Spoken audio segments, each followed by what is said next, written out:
Buenos días. Sensiblement différent, le podcast des humains sensibles et différents.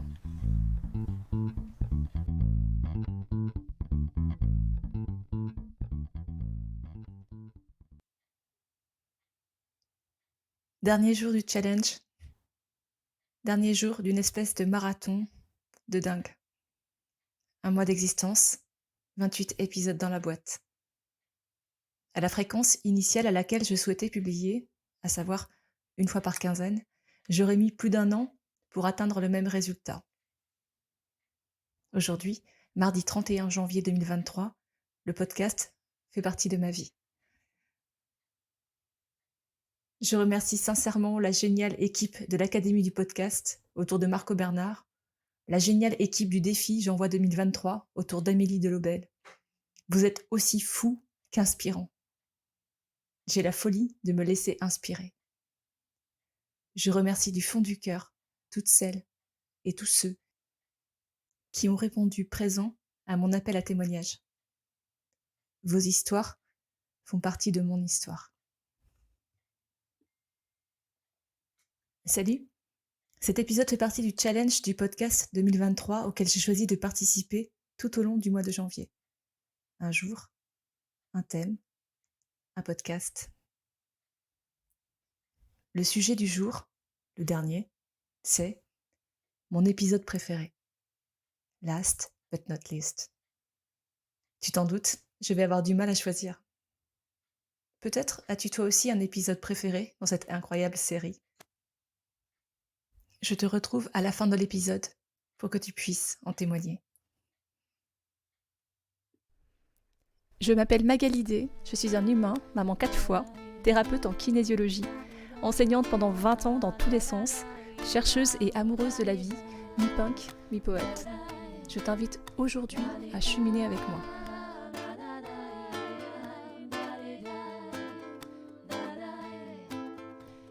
Abonne-toi à ce podcast que tu peux trouver sur toutes les plateformes pour ne rien manquer et participer à cette aventure extraordinaire, la tienne. Tu peux choisir d'être simple auditeur ou de devenir acteur.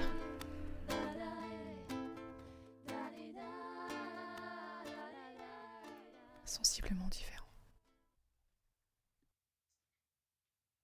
Hier est un de ces grands moments de solitude où tu crois que c'est trop cool, t'as bien géré le temps, nickel, petit instant trop choupi, youpi la vie.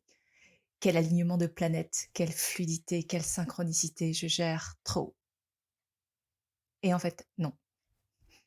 J'étais là sur ma dune à me laisser inspirer par cet endroit magique avec lequel je vibre intensément.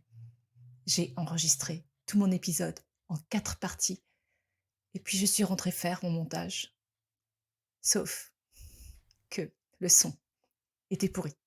Trop de vent, inaudible, rien à récupérer, tout à refaire.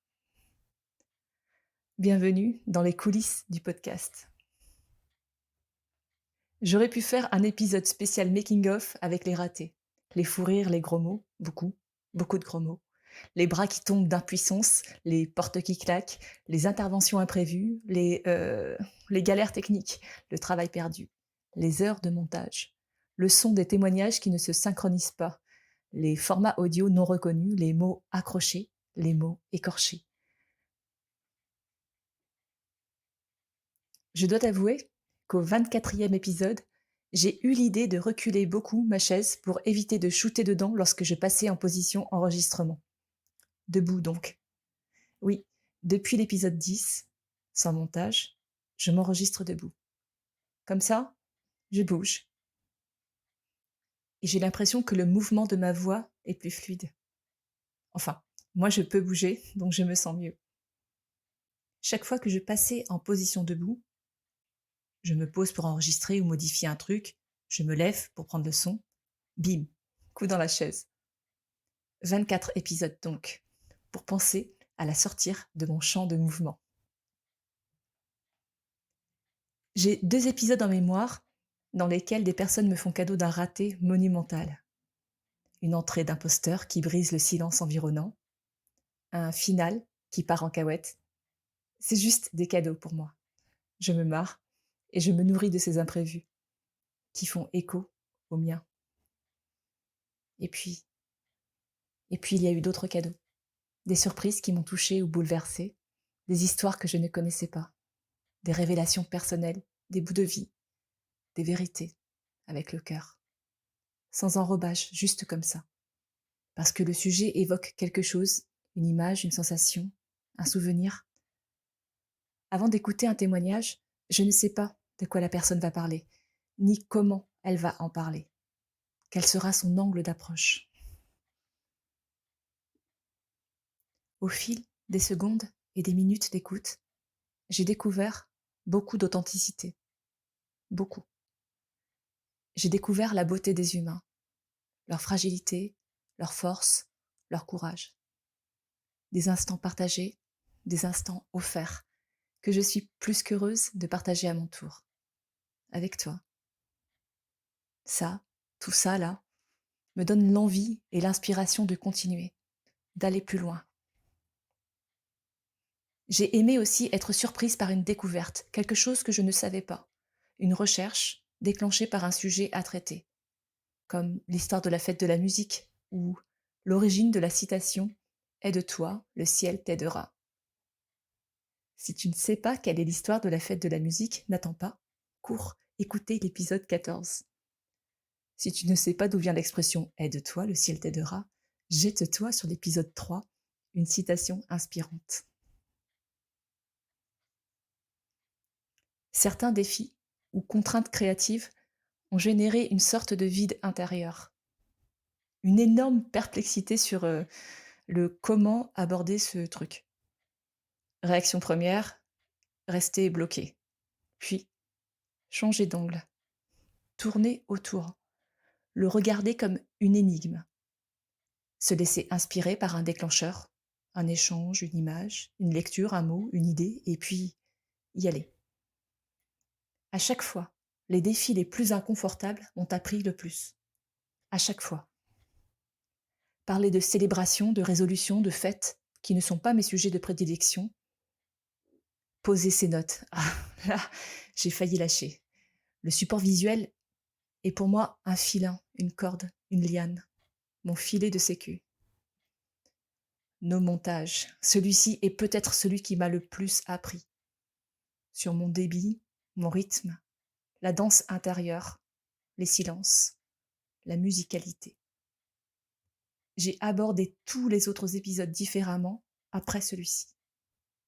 Tu ne te souviens plus? C'était l'épisode 10. Oui, bon, j'ai la liste sous les yeux, c'est plus facile. À un moment, accepter, jouer le jeu et s'y laisser prendre. Persévérance, humilité, engagement, jeu. 4 piliers de l'aventure. Alors tout ça, tu vas me dire, pour éviter de parler de quel épisode choisir comme étant mon préféré. Je viens de regarder la liste des épisodes. J'allais faire un petit top 5 histoire de respecter le cadre, mais pas trop. Et puis, je suis restée figée sur l'épisode 13. C'est quoi pour toi le bonheur? Ou, selon toi, c'est quoi le bonheur? Rien que d'écrire le titre, de prononcer le titre, je suis envahie d'une émotion intense. Cet épisode est et demeurera un de mes fondements. Il y a des voix chères qui sont aujourd'hui des souvenirs. Il y a des voix d'enfants qui sont la beauté à l'état pur. Il y a cette question du bonheur, qui est l'une des plus essentielles de notre passage sur Terre. Il y a une part de moi.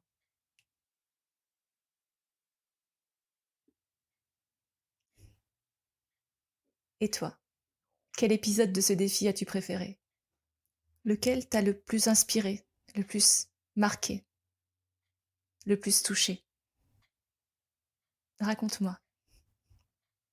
Écris-moi. Si tu as aimé cet épisode, partage-le en me taguant. Tu peux aussi mettre 5 étoiles sur ta plateforme d'écoute préférée. Et n'oublie pas, maintenant, tu peux me trouver sur YouTube. Le prochain rendez-vous, Inch'Allah, c'est déjà demain.